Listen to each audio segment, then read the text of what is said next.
Want to know how to see your payment history, the payments you have gotten, or the invoices or billings in Guru.com? Well, no worries.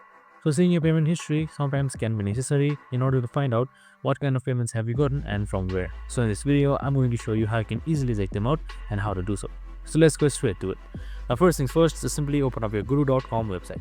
So we have also created similar videos regarding Guru.com, which is available in our channel, so make sure to watch it.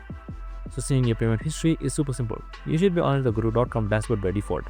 And right beside job, you should also be seeing something known as payment right here. Just simple like that.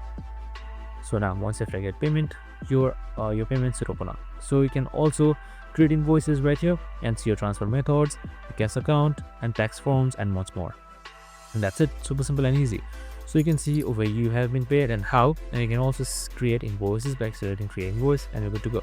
I hope this video helped. If it did, make sure to like, subscribe, and tune in with us for more of these videos. See you in the next one.